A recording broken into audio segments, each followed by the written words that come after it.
على الظالمين أشهد أن لا إله إلا الله وحده لا شريك له وأشهد أن محمدا عبده ورسوله لا نبي ولا رسول بعده اللهم صل وسلم وبارك على نبينا محمد صلى الله عليه وسلم وعلى آله وأصحابه ومن والاه أما بعد. Bapak Ibu jamaah pengajian rahimakumullah, mari senantiasa kita panjatkan rasa syukur kita kepada Allah Subhanahu wa taala. Kita lafazkan dengan kalimat tahmid alhamdulillahirabbil alamin. Masih diberikan oleh Allah nikmat kesempatan, kesehatan, rahmat, taufik, hidayahnya, istiqomah juga. Dan hari ini hari ke-5 Ramadan 1444 Hijriah. Salawat serta salam kita sampaikan kepada junjungan kita Nabi Muhammad sallallahu alaihi wasallam. Semoga sampai kepada keluarga beliau, sahabatnya, umat Islam yang senantiasa mengikuti beliau sampai hari akhir. Amin ya rabbal alamin. Bapak Ibu jamaah rahimakumullah, sambil menunggu saudara-saudara kita mungkin yang sedang dalam perjalanan, kita mulai dulu pengajian kita pada pagi hari ini. Dan memang maklum, wajar kalau hari ini sedikit atau banyak berkurang karena sudah hari kerja, hari efektif, Jadi ya seandainya belum banyak atau mungkin masih dalam perjalanan, ya dimaklumi saja. Yang lebih penting dari itu, Bapak Ibu rahimakumullah, kita diberikan nikmat tadi, istiqomah. Istiqomah itu adalah konsistensi, atau bahasa Qur'annya di Al-Fatihah itu siratal mustaqim, jalan yang lurus. Jadi istiqomah bisa konsisten, bisa terus menerus, dan semoga tidak ada halangan 1 hari maupun 2 hari sehingga bisa ngaji terus tiap pagi di tempat ini. Amin ya rabbal alamin. Jamaah rahimakumullah, hari ini kita akan ngaji tentang salah satu surat dalam Al-Quran, yaitu surat favorit juga. Bapak Ibu jamaah sudah hafal semuanya, yaitu surat Al-Insyirah, surat ke-94. Setiap tarawih pasti ini dibaca, karena tadi salah satu surat favorit. Di samping itu masih banyak surat-surat yang lainnya yang masuk kategori favorit. Kalau masyarakat kita, di tengah-tengah kita sering menyebutnya dengan surat kul-kul. Jadi kalau imamnya membaca surat kul-kul itu seneng Pak, makmumnya senang, sehingga imam tersebut mendapat predikat imam favorit. Karena rakaat pertama qul ya ayyuhal kafirun, rakaat kedua qul huwallahu ahad, itu favorit. Dan memang kalau Bapak Ibu berjamaah mungkin dalam keadaan kesusu, terburu-buru, saya kira dengan surat kuliah dan kulhu itu ya pas, tidak terlalu panjang gitu. Coba kalau ketika dalam perjalanan mungkin kemudian mampir di suatu masjid, di musola, imamnya bacaannya panjang, mesti cobain kabeh. Jangankan yang dalam terburu-buru, dalam tergesa-gesa, ketika tarawih saja lah. Ketika tarawih saja bacaannya panjang. Wis bacaan itu sumu, durung buka, wis. Kesalahannya numpuk, maka seakan-akan yang disalahkan tarawihnya. Ngerti ya mau sholat dhewe ning omah rasa jamaah. Dan pernah kami sampaikan kepada Bapak Ibu di kajian Ahad pagi, ternyata kuliah sama kulhu itu ada tempatnya tersendiri untuk dibaca, khususnya dalam sholat kita. Masih ingat Bapak Ibu kapan membaca kuliah sama kulhu? Masih? Nah, baik, betul. Jadi dibaca saat sholat qobliyah subuh dan ba'diyah maghrib. Oke, jadi itu sunnah. Hadisnya dari Ibnu Umar. Oke, hadisnya dari Ibnu Umar. Dan Ibnu Umar ini sahabat nomor 2 yang hafalan hadisnya paling banyak. Wah, hebat, keren. Kalau yang pertama jelas Abu Hurairah. 5.000 sekian.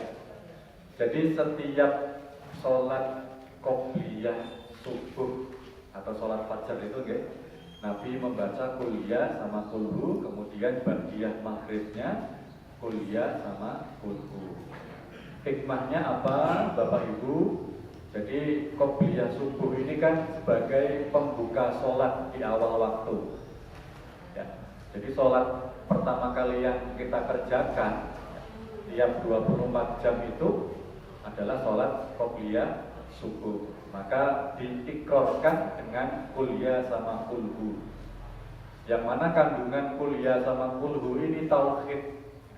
Jadi kalau kita membaca kuliah sama kulhu itu sama saja dengan kita sudah menyatakan keimanan kita, tauhid kita kepada Allah Subhanahu wa Ta'ala. Jadi bahasa mudahnya la ilaha illallah, tapi lebih luas kuliah dan kulhu. Jadi setiap mau masuk pagi, nah itu kan kalau subuh kan awal pagi, maka kuliah sama kulhu. Ba'diyah maghrib juga sama, awal petang, awal malam, maka dianjurkan juga untuk membaca kuliah sama kulhu sebagai ikrar tauhid kita kepada Allah Subhanahu wa Ta'ala. Itu sekilas tentang kuliah sama kulhu, Pak. Surat favorit. Baik, Bapak Ibu jamaah rahimakumullah, kembali ke materi kita, yaitu membahas tentang teologi Quran surat Al-Insyirah. Pas ini 1 jam ke depan, ya, hanya 8 ayat. Kalau 1 jam diberi judul teologi Al-Baqarah, ya tidak selesai. Ya, bisa sampai akhir Ramadan baru selesai. Ini pas hanya 8 ayat dan Bapak Ibu sudah hafal semuanya. Teologi itu artinya adalah pemahaman ilmu yang berkaitan dengan teos, dengan ketuhanan. Jadi ada nilai-nilai agamanya. Nah, ini Mas Maul yang membuat judul berbau berbau akademik. Teos sama logos digabungkan maka menjadi teologi. Jadi pengetahuan, dasar, ilmu, pemahaman yang ada nilai ketuhanannya.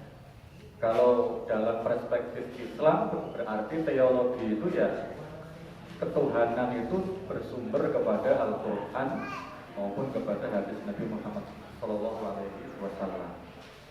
Al-Insyirah artinya adalah terbuka, lapang, lebar, dan jelas.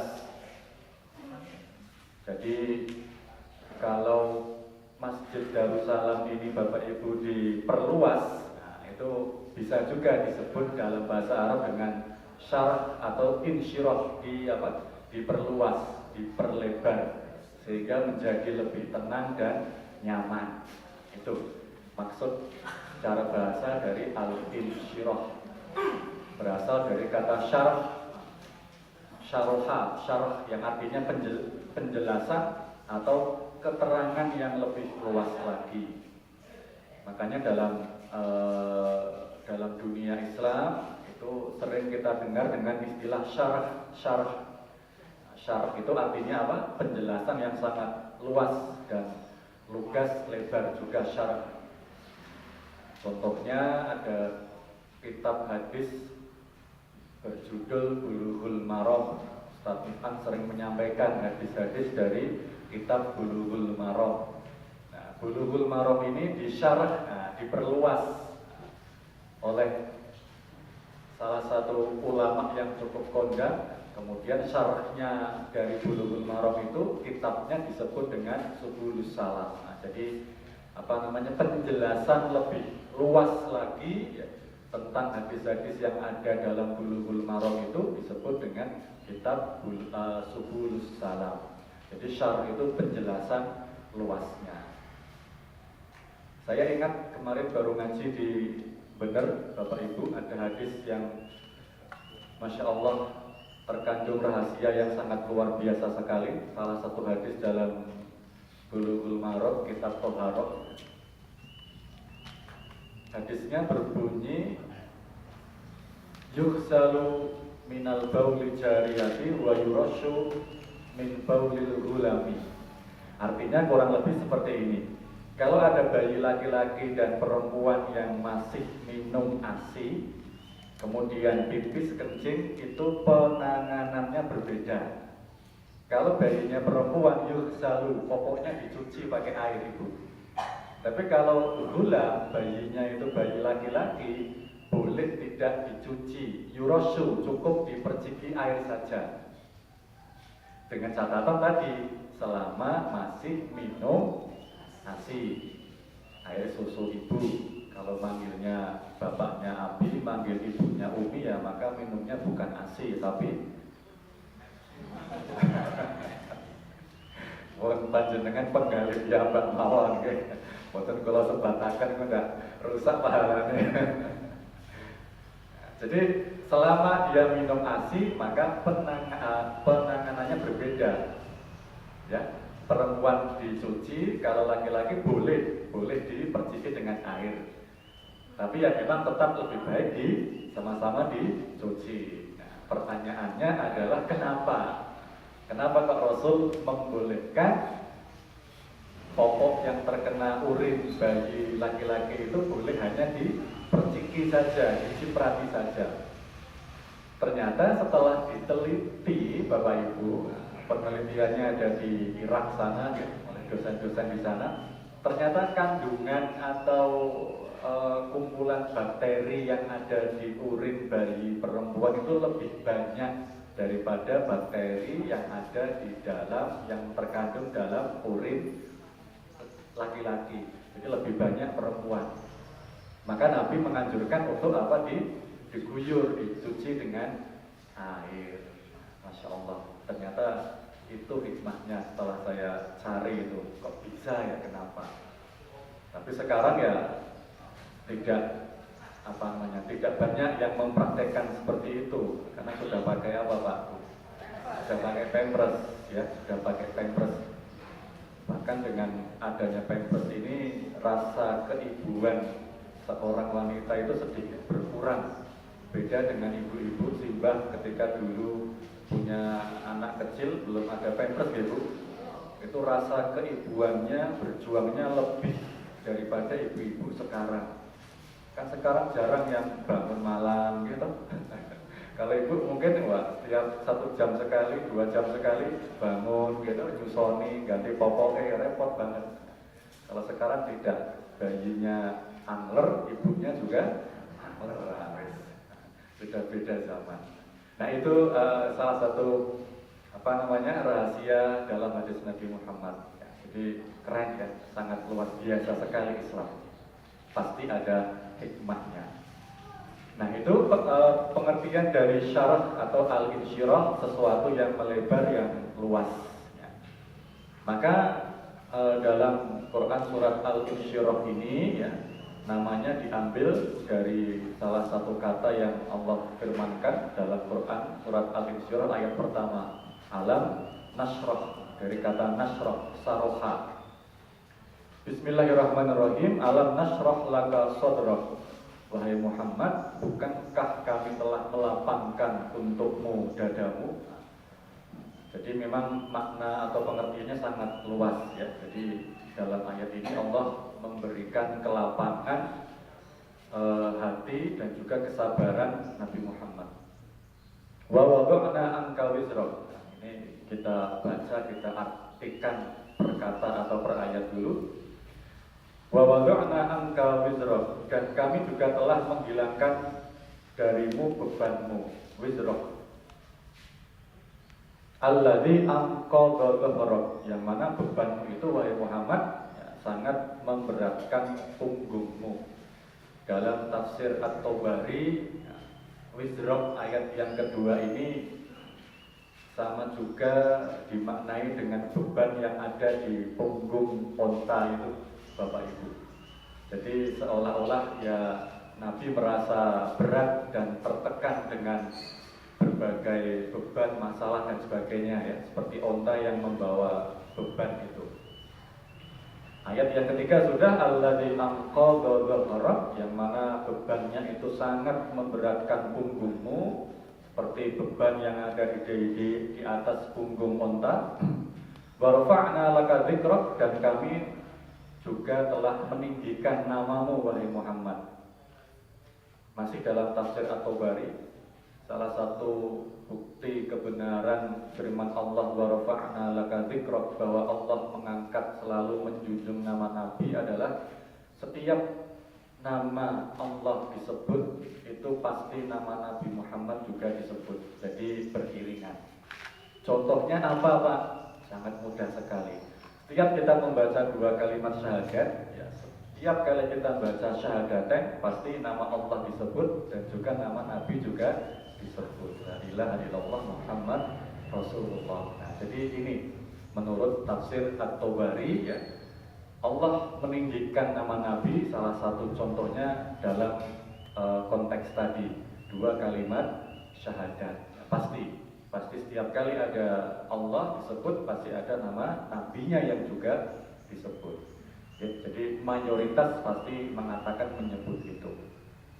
Fa inna ma'al usri yusron, inna ma'al usri yusron. Ini sudah hafal, artinya bahwasanya setiap kali ada usr, ada kesusahan, yusron pasti ada kemudahan. Allah mengulangi sekali lagi, inna ma'al usri yusron. Sekali lagi bahwa setiap ada kesulitan pasti ada kemudahan. Fa idza darabta fansab, kalau sudah selesai mengerjakan satu amal, satu aktivitas, fansab, maka kerjakan yang lainnya atau setelahnya. Wa ila rabbika farghab, dan kepada Allah, kepada Tuhanmu Allah, farghab, meminta, harap atau kembali atau meminta. Nah ini jamaah Bapak Ibu rahimakumullah, kalau kita terjemahkan per kata atau per ayat. Jadi kalau hafal Al-Quran, ngerti ayat plus artinya itu, insya Allah sholatnya lebih khusyuk, gitu. Jadi tidak terganggu sama yang lainnya. Tadi sebelum pengajian saya cerita dengan Pak Hartono, gitu. Imam tarawih saja kadang gagal fokus. Ya maklum manusiawi Pak ya. Jadi yang gagal fokus, yang tidak bisa khusyuk itu tidak hanya makmum, tapi imam juga bisa, apalagi banyak pikirannya kan.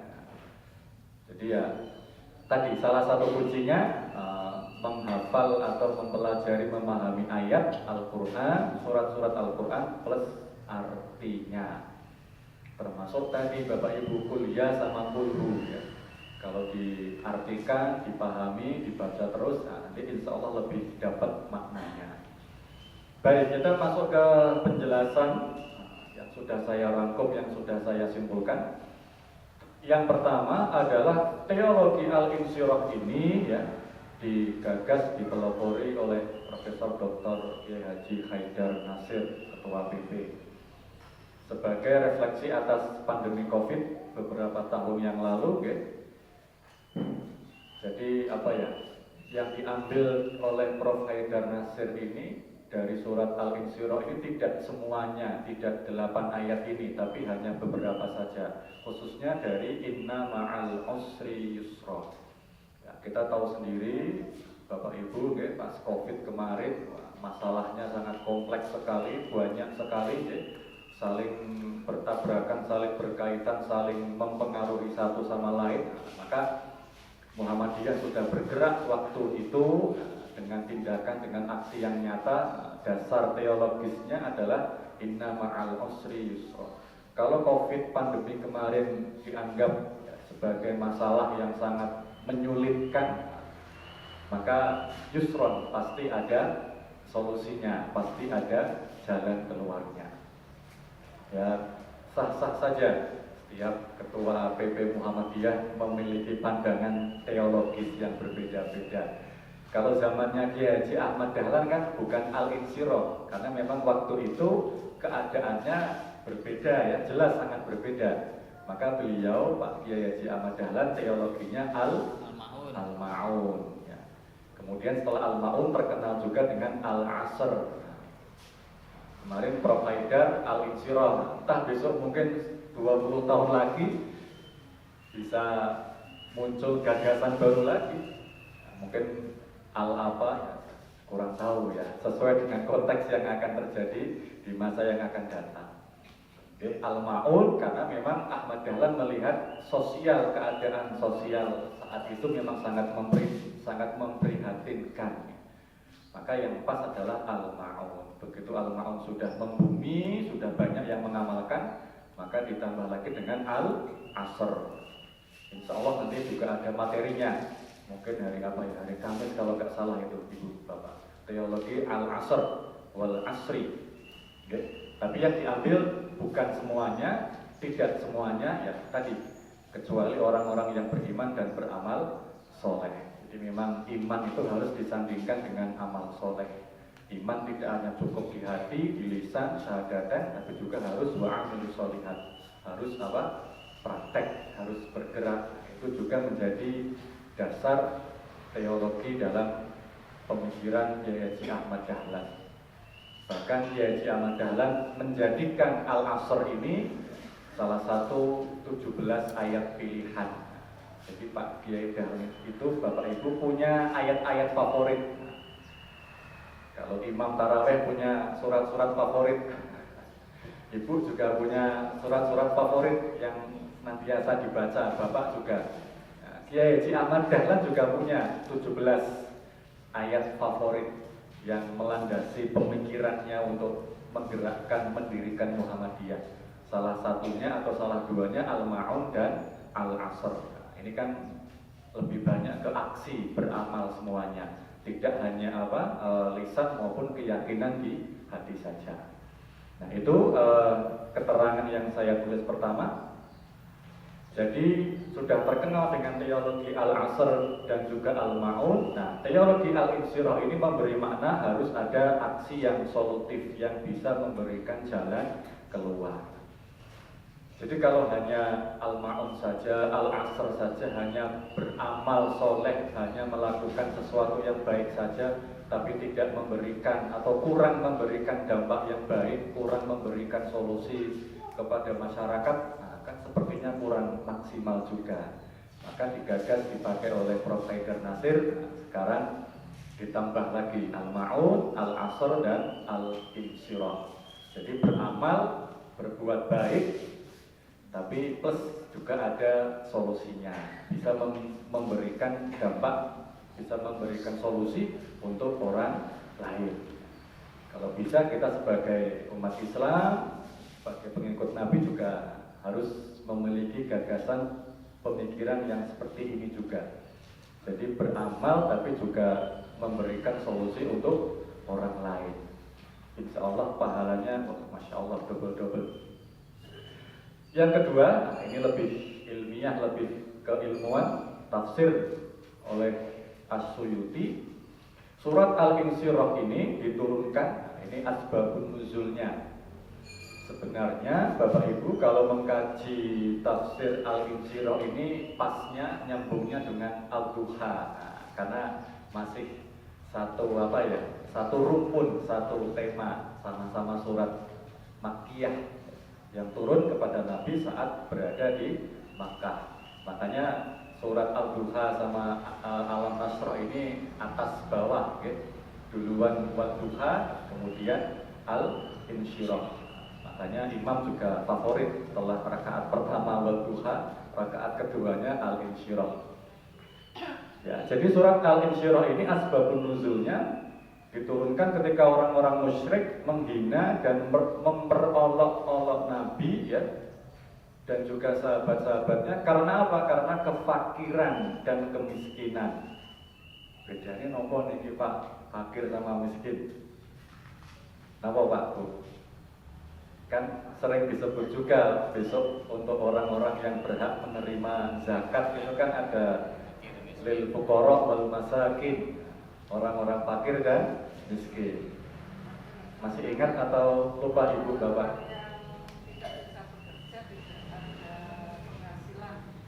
Oke, tidak bisa bekerja, tidak memiliki penghasilan disebut dengan fakir. Leres Ibu matur nuwun. Kalau miskin dia punya pekerjaan, punya penghasilan tapi tidak bisa mencukupi kebutuhan hidupnya.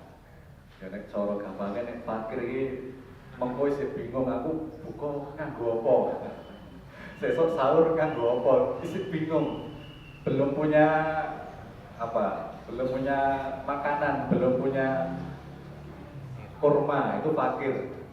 Kalau ibu-ibu kan jangankan seperti itu, malah sudah ngelis. Hari ini masak apa kan? Besok masak apa kan? Nek bojoku gampang wis tuku wae repot men. Karena repot duwe bayi. Ya tidak apa-apa Bu, boleh. Ya, mungkin kalau apa namanya untuk menyenangkan suami, keluarga, ya monggo tidak apa-apa. Bagus juga kok itu di Masjid Jogokarian Jogja itu malah dibuat daftarnya Bu. Jadi setiap buka puasa itu mereka takmirnya menyiapkan 3.000 porsi, Masya Allah. Dan dibuat list itu setiap hari. 5 Ramadan nanti mungkin apa opor ayam, besok apalagi lah dibuat list dan disebar kemana-mana. Wah, jadi memang untuk menarik juga Pak Bun ya. Jadi 3.000 porsi bayangkan. Ya, kita belum ada apa-apanya, tapi ya tidak apa-apa. Sudah bergerak, sudah sama-sama ada kegiatannya. Boleh Bu ya. Itu fakir, jadi masih bingung mau buka pakai apa. Tapi kalau miskin sudah ada menu ya, cuma belum tercukupi. Ya, fakir itu belum punya makanan, besok mau makan apa. Kalau miskin ya sudah bisa makan, mungkin sehari hanya 1 kali atau 2 kali. Yang mana normalnya kita sehari 4 kali, 5 kali. Ada juga Bapak ya. Ya, monggo tidak apa-apa. Karena ada juga yang berpikiran seperti itu. Nabi kan kalau makan berhenti sebelum kenyang. Berarti ini saat durunge wareg mandek, nek ngelik mangan meneh ya kan. Sebelum kenyang mandek lagi. Berarti nek ngono sedina bisa ping 5 mangane. Ya biasa, karena pikirannya terlalu pintar maka ya tadi rodok digawe guyon sithik. Seperti itu, guys. Dihina karena fakir dan miskin. Maka Nabi ya menurunkan al-insyirah ini sebagai apa namanya solusi untuk Nabi sudah tenang saja, nggak usah merasa minder, nggak usah merasa kecewa, meskipun ya saat itu memang keadaan Nabi dan umat Islam sangat terpojok dan terbelakang karena memang belum hijrah, masih di Mekah Al-Mukarramah, masih terbatas, semuanya masih terbatas. Bahkan pernah saya sampaikan juga ketika Nabi diboikot tidak bisa keluar masuk dari Mekah, termasuk juga masalah ekonomi, masalah sandang, papan, pangan diboikot itu saking keterbatasannya, air saja susah, maka untuk minum saja wah sangat susah, makan aja susah, apalagi minum juga susah karena benar-benar diboikot. Untuk mengurangi rasa dahaganya Nabi waktu itu karena susah makan minum, bagaimana caranya Bapak Ibu? Kotoran unta yang masih lembab, yang masih basah itu diambil kemudian ditempelkan di tenggorokannya supaya adem anyes koyo ngombe adem sari. Nek wong saiki bayangkan coba. Ya dulu belum ada syariat najis saja belum ada ya. Belum ada ayat hadis tentang najis, makanya ya banyak juga yang mengamalkan seperti itu. Bayangkan Ibu, kotoran unta yang masih lembab itu ditempelkan di tenggorokannya supaya mengurangi rasa dahaga hausnya itu. Masya Allah, sangat prihatin sekali. Kalau sekarang niru ya ketoknya lucu ya kan, poso, ngelah, ngeluh, panas, ngelih. Kemudian nggak boleh makan minum jelas karena bisa batal, malah ngambil apa ya mungkin bukan kotoran unta atau kuda ya Pak Bun ya, Mungkin pakai apa Pak? Pakai debok atau mungkin pakai kain? Pakai kanebo, pakai lap, dicemplungke nang es batu terus tekel nang tenggorokan. Ya kurang pas juga, ya. Mengurangi keberkahan pahala puasanya. Ya itu, Nabi dihina oleh orang-orang musyrik karena terlalu miskin, fakir, ya gak masalah juga. Ya. Maka kita sebagai pengikut beliau ya wis lah, nek dicebak duit ya santai wae. Rasa terlalu panas ya, panas, gak usah. Surat ini diturunkan oleh Allah ya, kepada Nabi Muhammad SAW dan sahabat-sahabatnya sebagai apa? Penghibur hati, atau bahasa Arabnya tasliyah, sebagai penghibur Nabi khususnya dalam ayat pertama sampai keempat. Yang paling mengena itu ya ayat yang keempat itu, wahai Muhammad, tidak usah bingung, tidak usah cemas, meskipun terbatas, miskin, fakir, wa rafa'na laka dzikrak. Nanti ya akan ada waktunya, masanya, nama kamu akan tinggi, diagungkan, kemudian juga bebanmu akan berkurang. Nah, sabar, tunggu saja. Nah, ini sekali lagi 1-4 sebagai penghibur atas derita yang diterima oleh Nabi dan sahabat-sahabatnya. Nah, kalau mendapatkan wahyu seperti ini kan, wah, rasanya plong, gitu. Jadi Nabi merasa tenang dan damai. Terlebih dalam ayat kelima diberi solusi juga, fa inna ma'al usri yusron. Bahwasanya setiap kali ada kesulitan pasti ada kesusahan. Dan setiap kali ada kesulitan pasti ada kemudahan. Ya, maaf, pikirannya wis tekan Purworejo karena dino Senin pangapunten. Oke. Setiap kali ada kesusahan pasti ada kemudahan. Nah, ini ada tafsir yang saya ambil, yaitu ditulis oleh Binti Asy-Syatiq. Di atasnya ditulis rahasia usr dan yusr dalam Al-Insyirah, bahwa setiap kesulitan pasti ada kemudahan. Bahkan Allah menyebutnya 2 kali. Nah, yang menarik Bapak Ibu rahimakumullah, secara ilmu nahwu sharafnya ini sangat keren, sangat menarik. Baik, inna ma'al usri yusron. Allah menyebut kata al-usr itu menggunakan apa? Alif lam. Kemudian Allah menyampaikan yusron tanpa alif lam. Nah, ternyata dalam bahasa Arab, dalam kaidah nahwu sharaf, kata yang dibubuhi ditambahi alif lam dan tidak ditambahi alif lam itu artinya, maknanya berbeda.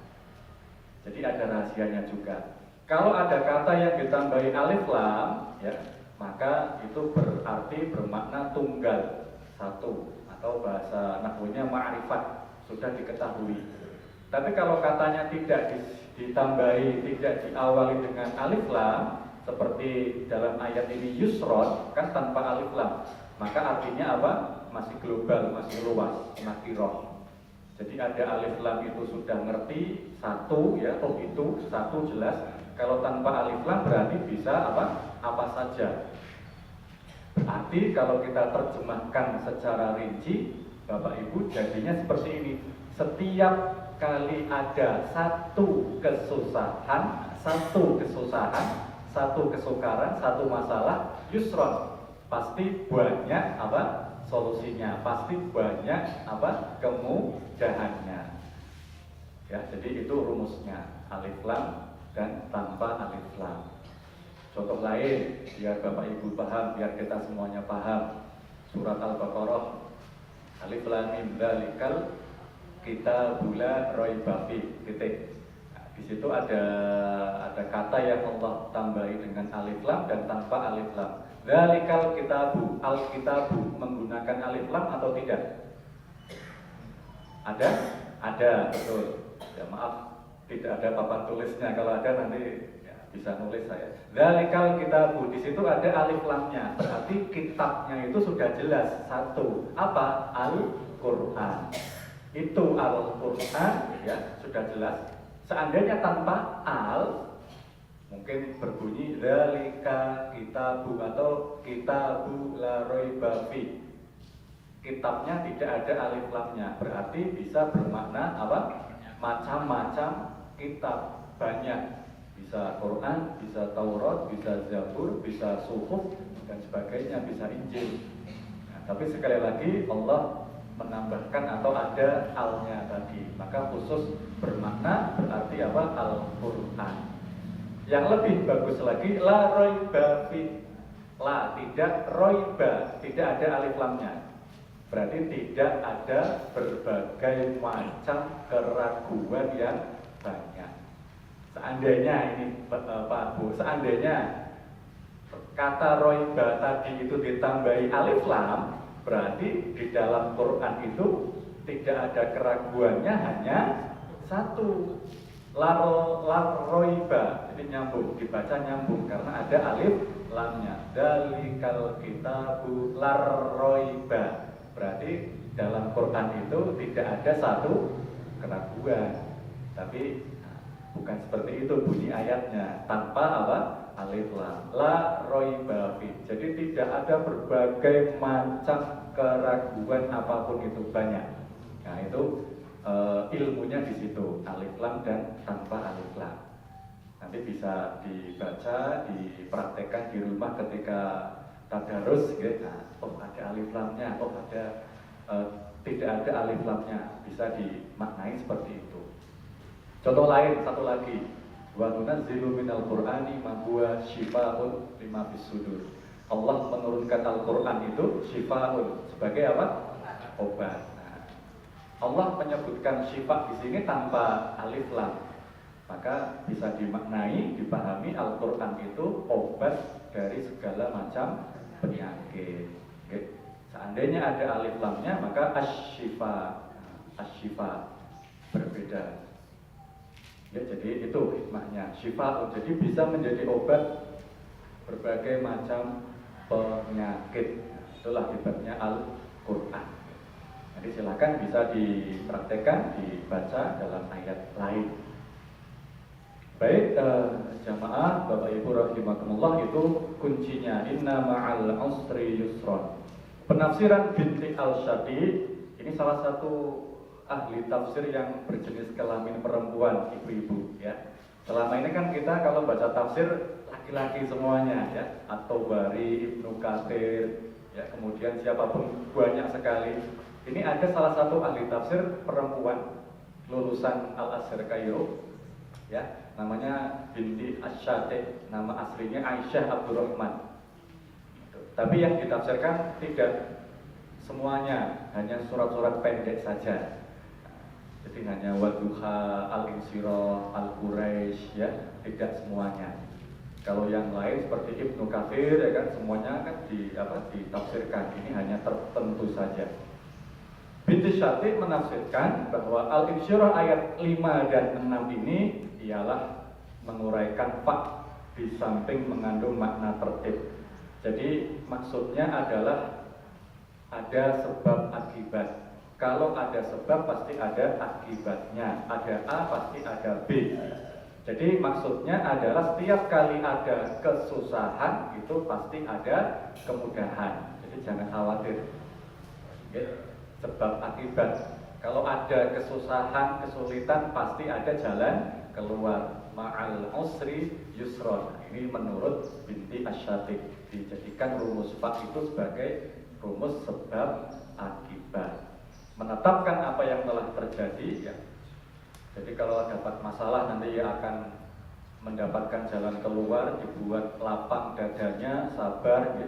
Kemudian dihilangkan bebannya, masalahnya dan sebagainya. Seperti yang dialami dirasakan oleh Nabi dan sahabat-sahabatnya. Pasti ya, pasti ada jalan keluarnya. Bahkan dalam ayat ini Allah menyebutnya 2 kali.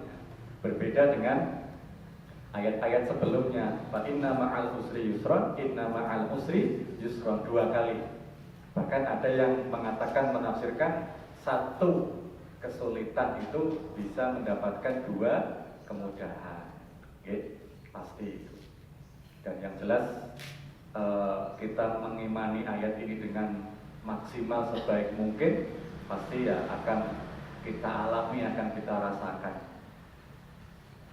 Saya sedang sekolah, kemudian mau minta tanda tangan dosen saya di Jogja, Profesor Prof. Sekar, Ketua Majelis Fikihnya PP Aisyah, Pak Gunadi. Prof minta tanda tangannya, apakah saya harus ke Jogja atau bagaimana Prof, saya derek mawon. Tidak usah Pak Hermawan repot-repot, ini saya kirim scan-nya saja. Alhamdulillah, mirip dipermudah. Padahal sebelumnya sudah apa? Sudah panik, ya kan? Sudah panik. Pasti Bapak Ibu pernah merasakan hal-hal yang sama ya, ketika mendapatkan masalah kemudian dipermudah. Pasti Bapak Ibu punya cerita tersendiri lah. Baik itu yang berkaitan dengan materi, dengan pekerjaan, dengan masalah, itu pasti punya hal-hal cerita yang seperti tadi. Intinya yakin, kita mengimani ya, meyakini inna ma'al usri yusron, pasti akan ada jawaban, pasti akan ada jalan keluar. Ya tentunya lewat proses dulu gitu. Tidak ada yang instan. Namanya saja mie instan, tapi tidak bisa langsung dimakan. Harus direbus dulu gitu. Kemudian dibuka bumbunya ya, diaduk dan sebagainya baru dimakan. Padahal namanya mie instan. Sama juga dengan kesuksesan jalan keluar maupun yang lainnya butuh proses dan usaha. Dan sudah kami sampaikan ketika berdoa itu ya, untuk mendapatkan jalan keluar boleh bertawasul dengan dua hal, yaitu amal soleh dan orang soleh. Oke, jadi ketika berdoa boleh bertawasul, bermediasi dengan amal soleh kita atau lewat orang soleh yang masih hidup, yang masih sugeng. Kalau sudah meninggal dunia ya sudah, cari orang soleh yang masih hidup. Ya, kalau nanti sudah meninggal dunia masih dimintai tolong ya rawan jatuhnya ke perbuatan syirik. Ya. Jadi bisa itu Pak Bu, amal soleh Bapak Ibu bisa dijadikan sebagai perantara ketika dalam kesusahan atau kesulitan. Seperti cerita yang disampaikan Kanjeng Nabi, hadisnya panjang, ada 3 orang itu loh yang tertutup di dalam gua yang nggak bisa keluar gara-gara batunya menutupi pintunya itu, pintu guanya. Kemudian salah satu di antara mereka menyampaikan, berkata, udahlah kita minta sama Allah dengan amal soleh yang sudah kita kerjakan. Akhirnya bisa itu diijabah karena amal solehnya itu. Ada yang menjadikan birrul walidainnya sebagai amal soleh, ada yang menjadikan kejujurannya dalam bekerja sebagai amal soleh, satu lagi karena menahan syahwatnya bisa menjadi amal soleh. Nah, nanti bisa dipraktekkan. Mungkin kita sedang kesusahan, ya, udana, kemudian ning tengah sawah, mati listrik, bensin entek, orang bawa dompet, mantole suwe, pasti masuk angin, repot nih. Ya udah minta sama Allah. Bisa dengan amal soleh yang sering kita andalkan. Tapi kalau amal solehnya hanya itu saja ya ketoke. Tidak ada amal soleh yang lain ya sepertinya kurang maksimal gitu. Wingi ndonga njaluke poso dengan amal soleh poso. Terus sesone ndonga dengan amal soleh poso meneh. Seakan-akan tidak ada amal soleh yang lainnya. Maka itulah harus banyak beramal soleh. Baik Bapak Ibu rahimakumullah. Nah, jadi itu artinya adalah sebab akibat pasti. Bahkan ada hadisnya, setiap kali ada kesusahan yang masuk lubang atau terjadi, pasti ada kemudahan. Oke, yakin pasti ada. Cuma ya tadi yang diuji itu waktunya. Kapan, Pak? Oke, itulah harus sabar. Ya memang kita harus yakin dan pasti akan ada jalan keluar. Cuma penunggunya itu yang butuh kesabaran dan sangat kuat, gitu. Dan kadang ada yang putus asa sehingga ya wis nyerah kan. Padahal Allah pengen ngerti, masih senang didekati dengan ibadahnya kok malah putus asa ngadeg. Nah, bisa saja terjadi. Tapi semoga kita tidak menjadi golongan yang seperti itu. Bapak Ibu, baik, selanjutnya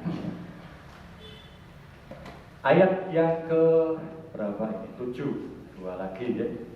Insyaallah pas sampai jam 7. Fa idza faragta fansab. Kalau sudah selesai mengerjakan satu amal soleh, satu kegiatan, fansab, maka kerjakan yang lainnya. Rumus dalam Al-Quran, Bapak Ibu rahimakumullah, kalau untuk melanjutkan menyambung dua kata atau dua kata kerja itu dalam Al-Quran bisa menggunakan summa, kemudian wa, dan fa.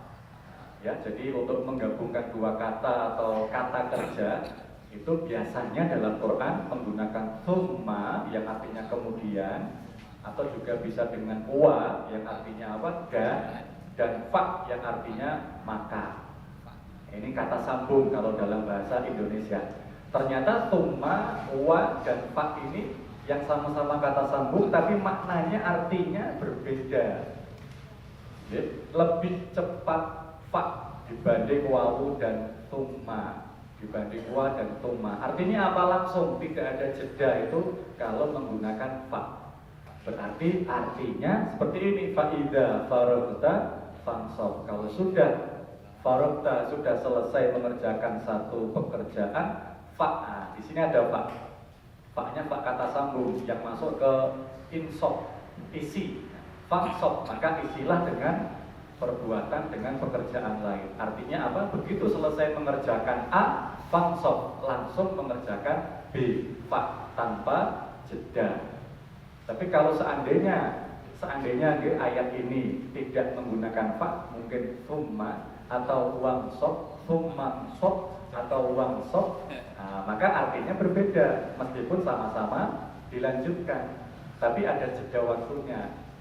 Kalau waw itu ya agak nantilah, mungkin sejam 2 jam kemudian, atau summa bisa lebih panjang lagi besok mungkin. Nah, tapi ingat, ini rumusnya menggunakan apa? Fa. Tadi binti Asyati menyebutnya dengan fa tertib. Jadi memang sudah tersistematis, sudah ada jadwalnya yang rutin, tidak ada jedanya. Fansab. Jadi selesai pengajian ini nanti jam 7 langsung apa? Fansab. Yang sudah pakai seragam langsung absen. Bapak Ibu yang sampun pensiun silahkan, bisa tadarus, bisa apa lagi Bu? Bisa duha, bisa apa lagi Bu? Pak, bisa istirahat. Monggo fansab dengan amal soleh yang lain yang bermanfaat. Intinya jangan sampai ada jeda. Nah itu ya, jadi fansab jangan sampai ada jeda. Silahkan langsung beramal soleh. Kalau yang sebaliknya ya ngaji ya malah ngalamun, malah apa. Makanya Ustaz Abdul Somad juga menjadikan ayat ini sebagai filosofi goes ini, hobi saya ini Bapak Ibu. Jadi Pak Ida Barokta fansab itu seperti goes Pak Wazir gitu, sama-sama suka goes. Jadi kalau goes itu kan genjot terus Pak Bu, nah itu fansab terus sampai tiba di tujuannya. Misalkan tujuannya Pantai Jetis ya pakai fansab terus sampai apa? Sampai Jetis. Sama seperti hidup ini, fansab terus, beramal soleh terus sampai batas usia, sampai meninggal dunia. Coba kalau tujuannya Jetis kemudian tidak fansab, nembe tekan Dumus, nembe tekan Putih Pak Wazir, nembe tekan Gerabak kok mandek. Kira-kira sampai tidak ke Jetis? Ya jelas tidak. Ya. Jadi itu fansab, fa idza faragta fansab. Kalau bahasanya Prof. Haidar kemarin ya, setelah muktamar, fansabnya nanti ada musywil, nah, kemudian ada musda, terus itu muter terus. Jadi memang sudah tersistem. Kita selesai pengajian, nanti duha, nanti apa, terus asar selesai, ada maghrib, terus fansab terus diisi dengan amal soleh. Kalau tidak fansab maka bahaya sekali, nah, bisa masuk setan untuk menggoda dan sebagainya. Meskipun hadisnya berbunyi nek poso kuwi setan di kerangkeng dibelunggu, kok isi ono sing maksiat Pak, kok isi ono sing ora poso Pak, kok isi akeh sing bla bla bla Pak. Kayak berarti sing ora poso berarti setannya ucul kayak Pak. Setannya dalam bentuk manusia muncul kayak gitu Pak ya. Jadi Bapak Ibu, ini agak nambahi sedikit makna itu setan yang dibelenggu itu para ulama mayoritas ahli hadis menyebutnya dengan makna kiasi atau majazi ya. Jadi ya meskipun ada yang berpendapat makna sebenarnya yaitu benar-benar dibelenggu, ditali, di kerangkeng ya. Tapi mayoritas jumhur mengatakan makna kiasi saja, perumpamaan saja. Jadi lumrahnya kan orang yang berpuasa itu meningkatkan iman dan takwanya. Dia harus menjaga dari hal-hal yang membatalkan puasanya. Minimal kan itu orang yang berpuasa, gitu. Maka dia takut untuk tidak makan, tidak minum, tidak melakukan hal-hal yang membatalkan, mengurangi pahala puasa. Minimal itu. Maka keadaan seperti itu seakan-akan setan itu dibelenggu, dicencang, maka digoda lewat jalan apapun ya tidak mempan. Terlebih kalau yang imannya kuat justru banyak beramal soleh, itu seakan-akan setannya udah tidak bisa bergerak. Nah, ada yang menafsirkan, yang memahami seperti itu. Baik, dari itu fa'idha faragta fansab. Jadi terus bergerak, terus beraktivitas. Ayat yang terakhir wa ila rabbika farghab. Jadi ya berharap, minta itu ya hanya kepada Allah saja. Saya tulis itu berharap hanya kepada Allah, jangan berharap penuh kepada manusia. Nanti yang didapatkan hanya kecewa. Ya. Jadi kalau salah harap, ya jadi mintanya sama manusia terus, tidak sama Allah, ya nanti tidak kesampaian, tidak dapat, pasti akan kecewa. Tapi kalau mintanya kepada Allah, wa ila rabbika farghab, misalkan tidak tercapai, tidak terpenuhi, ya insya Allah masih bisa menerima dengan baik, husnuzan, ya tinggal nunggu waktunya saja. Ya. Ada doa yang saya tulis dan sudah hafal oleh Bapak Ibu supaya diberi kemudahan. Kalau yang paling mudah itu adalah Rabbi yasir wala tu'asir, boleh silahkan ya. Rabbi yasir wala tu'asir, supaya minta kemudahan, jangan tu'asir, jangan dipersulit. Doanya sudah hafal, Allahumma la sahla illa ma ja'altahu sahla wa anta taj'alul hazna idza syi'ta sahla. Atau dalam hadis lain, in syi'ta sahla. Jika Allah menghendaki mudah, maka akan menjadi mudah juga. Saya juga masih sering baca doa ini, ya, minta supaya diberi kemudahan. Dalam hadis ini Nabi tidak menggunakan kata yasr yang artinya mudah, tapi sahil ya. Maka ya sedikit ada perbedaan antara yasr sama sahil. Ternyata lebih lengkap yang yasr daripada sahil. Meskipun artinya sama-sama mudah. Bagus untuk jadi nama anak laki-laki Bapak Ibu, namanya Sahil. Sahlan, Pak Sahlan, oh ya, betul ya.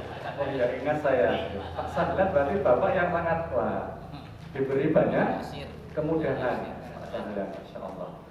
Pak Sahlan Wakil atau Pak Sahlan siapa ya? Berarti Bapaknya mudah memberi kemudahan.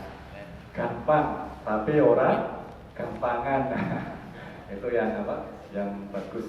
Atau Yasir, Pak Yasir, Pak Yasir, ya. Pak Yasir. Tadi Pak Ahmad Yasir, berarti Bapak yang tadi yang muda. Kalau perempuan ya Yasiroh atau Sahlah atau apa, silahkan nanti. Baik, yang terakhir saya tulis pas jam 7 Al-Insyirah ini, sekali lagi Bapak Ibu tidak hanya cukup kita baca, kita hafalkan, tapi mari kita imani juga per ayatnya ya, dan dipraktekkan dalam hidup kita. Pasti inna ma'al usri yusron, ya, beban apapun itu pasti ada solusinya. Kalau sudah diberi jawaban solusi dari Allah, maka faragta fansab, terus beribadah, terus bergerak. Dan ibadah amal soleh yang kita kerjakan itu tentunya semangatnya, spiritnya wa ila rabbika farghab, hanya kepada Allah saja kita minta. Kalau bahasa di Al-Fatihahnya iyyaka na'budu wa iyyaka nasta'in. Terakhir itu kalau dalam bahasa Arab kurang pas, iyyaka na'budu wa iyyaka nasta'in. Tapi justru menunjukkan kehebatan Al-Qur'an. Yang benar itu na'budu iyyaka wa nasta'inu iyyaka. Oke, secara tatanan bahasa Arab yang pas yang benar itu na'budu iyyaka wa nasta'inu iyyaka. Tapi ini dibalik, iyyaka na'budu wa iyyaka nasta'in. Jadi SPOK-nya dalam bahasa kita, subjek, predikat, objek dan keterangannya itu dalam iyyaka na'budu wa iyyaka nasta'in tidak teratur. Jadi Allah sebut dulu objeknya dulu. Iyyaka, kepadamu ya Allah. Jadi objek dulu. Objek baru Baru iyyaka, hanya kepadamu na'budu, objek dulu, kemudian subjek baru predikat. Jadi kurang pas ya. Tapi hikmahnya, ini rahasianya terakhir justru menunjukkan kebesaran zat objek yang kita sembah, yang kita mintai tolong itu yaitu Allah Subhanahu wa Ta'ala. Jadi memang seakan-akan ibadah dan minta tolong itu ya objeknya hanya satu, Allah Subhanahu wa Ta'ala. Jadi diagungkan sehingga diletakkan di awal objeknya. Iyyaka na'budu wa iyyaka nasta'in. Berkata Bapak Ibu jamaah rahimakumullah, silakan Pak Bu Nadi, ada pertanyaan? Masih? Si. Walah. Nggih. Nggih.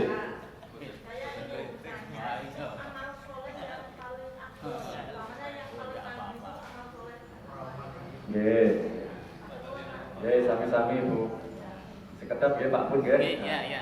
Biar Bu Khotimah dulu. Nggih, Bu Khotimah nggih. Amal soleh apa yang paling afdol untuk dijadikan wasilah nggih? Luas sekali, banyak sekali Ibu. Bisa sholat wajib Ibu, bisa sholat sunnah Ibu. Tapi kalau memang yang wajib itu sudah menjadi rutinitas, kebiasaan, dan memang wajib kan lumrah harus dikerjakan, maka bisa menggunakan, menjadikan sunnah-sunnah yang afdol itu sebagai amal saat bertawasul. Mungkin ya tadi sholat wajib, setelah itu yang paling afdol sholat sunnah apa? Qiyamul lail, tahajudnya, rawatibnya, atau mungkin bisa juga amal-amal soleh yang sifatnya sosial pun juga boleh, tidak apa-apa.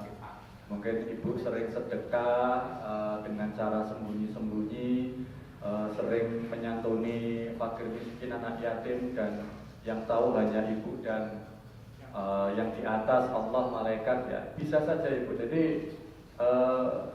ya tadi seperti cerita 3 orang tadi yang terkurung di dalam gua kan, amal solehnya sosial juga, baik kepada orang tuanya.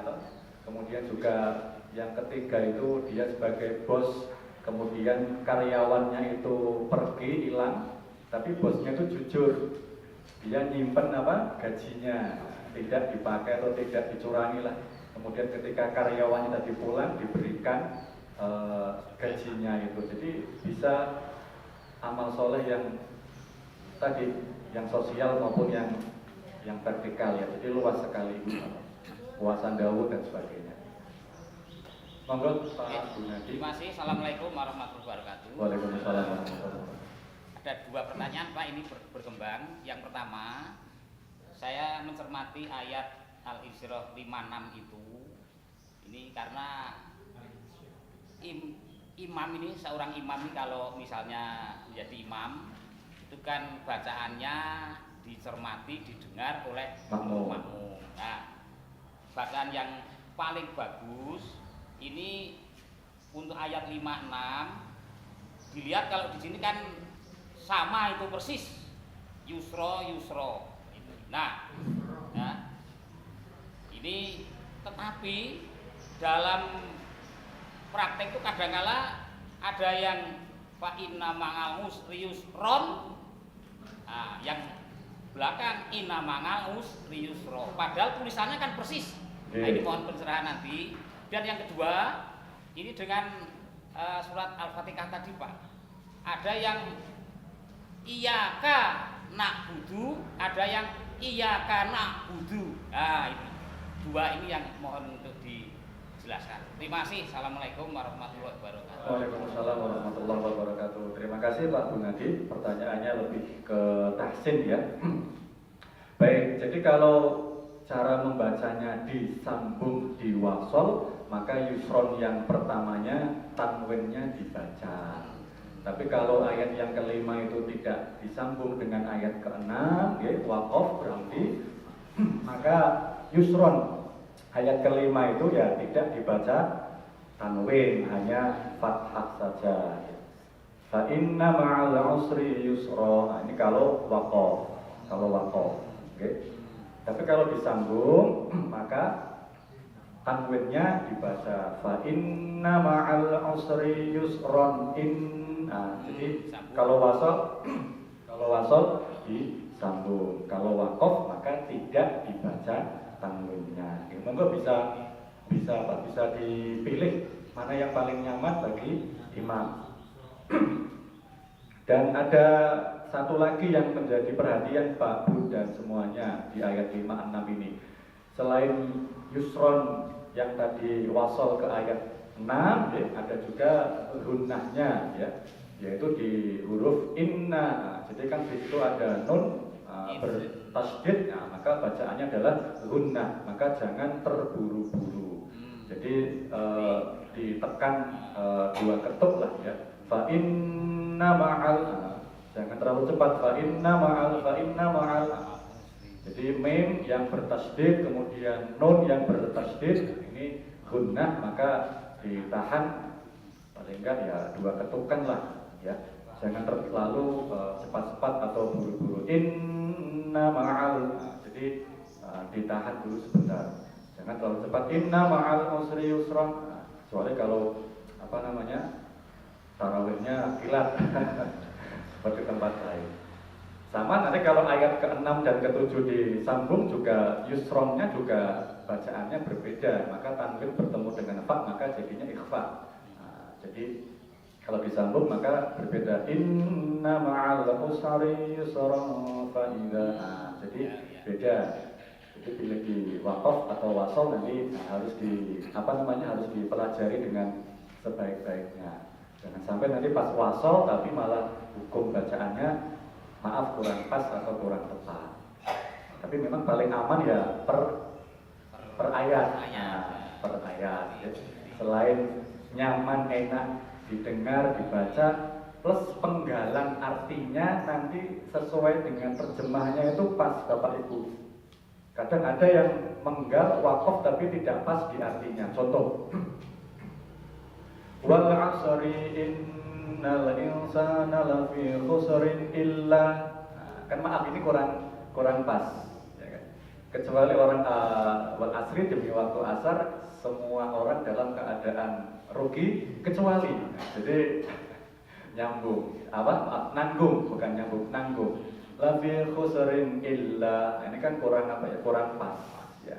Padahal kan wakafnya di khusr, ya. Di kata khusr yang artinya rugi itu. Baru ayat yang ketiga dimulai dengan illal ladzina amanu. Jadi kalau memang nafasnya panjang bisa langsung saja dibaca. Wal 'asri innal insana lafi khusrin illal ladzina amanu sampai akhir. Kalau saya tidak kuat. Jadi bisa berhenti di khusr, ya. Kalau tidak kuat, tapi kalau kuat silakan bisa nyambung sampai wadawa saubis sober. Itu yang pertama ya Pak Hadi. Jadi lebih aman, lebih baiknya diwakafkan saja per ayat. Yang kedua tadi iyyaka na'budu. Yang pertama bacaannya iyyaka. Ya, ada yang jeda. Iyyaka, ada yang iyyaka na. Nah, itu yang. Baik. Jadi kalau iyyaka na, ya memang setiap orang itu logatnya cengkoknya bawaannya, bacaan Qur'annya berbeda-beda, punya nada, punya gaya yang berbeda-beda, ya.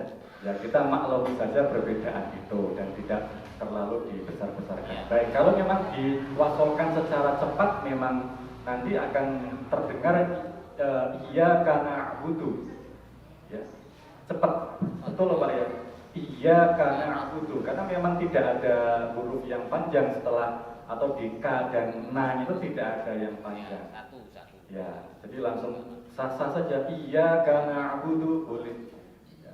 Tapi kalaupun ada yang dicetokke, dijelaskan iyyaka na'budu, ya tidak apa-apa juga. Yang penting panjang pendeknya pas. Jadi saya memahami, saya menangkap yang iyyaka na'budu itu lebih supaya lebih ceto saja biar lebih jelas, oke? Tapi kalaupun cepat ya tidak apa-apa. Sama seperti ya banyak dalam Al-Qur'an surat Al-Kautsar. Fasholli lirabb. Nah, itu kan pendek semuanya. Fasholli lirabb kan pendek semuanya. Tapi kalau bacanya fasholli lirabb, nah li yang pertama kan terlalu panjang, gitu. Fasholli lirabb. Contoh lain, al-fil. Itu kan fa-nya pendek semuanya. Alam tara kaifa fa'ala rabb. Nah, kan fa yang pertama tidak panjang kaifa. Kalau bacanya alam tara kaifa fa'ala, kan fa-nya pendek semuanya. Jadi bisa terus. Alam tara kaifa fa'ala rabbuka bi ashab. Fasholli li rabbika wanhar. Ya, terkait dengan panjang pendek memang ini yang paling yang paling sensitif, betul Pak. Panjang pendek itu. Ya selain makhraj juga panjang pendek. Itu. Nanti bisa bersama-sama kita tahsin lagi, kita perjelas lagi. Maka Bapak Ibu rahimakumullah, kita tutup langsung saja gitu. Sudah Mas Yanto nggak usah. Saya juga panitia kok. Ya Mas, santai saja lah. Plus juga ban serep.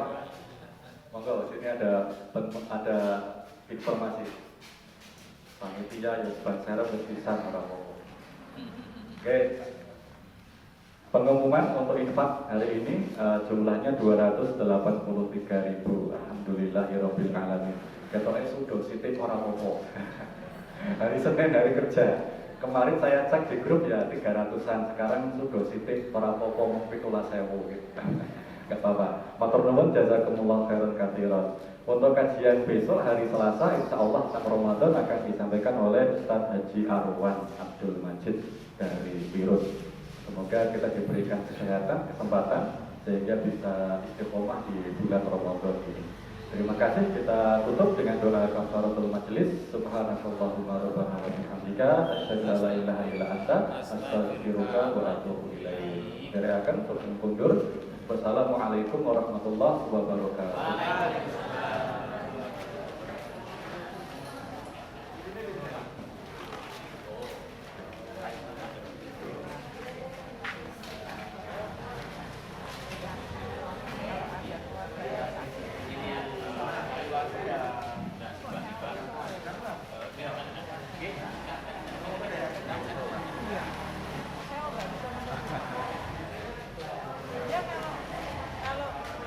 Nggak bisanya hanya sehari 2 hari.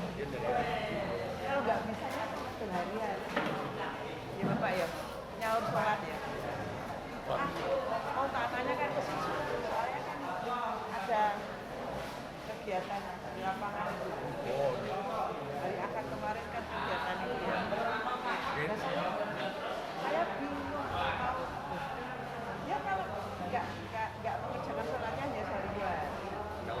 Kalau lama kan tidak tergolek lama. Jalannya gimana?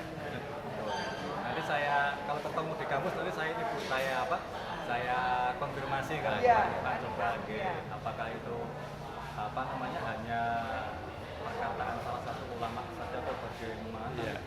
Saya cek dulu betul tentang bayu itu. Di Bapak kemarin itu ya? Ya, memang kalau sholat kan memang tidak ada kan kewajiban. Yang menurut saya ya, orang kalau sudah nggak bisa mengerjakan sholat ya sudah, kalau jawabnya yang itu memang sudah nggak bisa, nggak usah disahur gitu loh. Puasa memang iya di sahur, Iya. habisnya yang sholat kita di sahur. Tulisannya Pak ini Pak Anta ada ulu husna apa hasna hasna ya. Tadi saya husna. Kalau saya di MP Pak Zen itu Pak ada husna. Kalaupun ada husna, insya Allah dari hadis lain bisa Oh, saja Pak. Kan memang ya. hadis kan teksnya Ya, macam-macam banyak. banyak-banyak. Ya. Sama yang kayak ini juga Pak, ida syikta. Kalau hadis lain saya lupa riwayat siapa, bukan ida tapi in pakai in. Memang banyak Makanya yang saya kalau meriwayatkan. membaca setiap hari kan tajuk husna. Husna. Husna. Husna. Mungkin ya memang Sejak banyak betul Pak. Tapi Tapi hurufnya masih sama, masih ha, zin sama nun masih Ya. artinya masih sedih masih. ya matur nuwun Oke, sama-sama. Mangke Mangke dulu dalu. kula ning mriku nggih. Nggih. Nggih niku namung ning Solo malam Selasa. Malam Selasa Bang. Maksudnya sama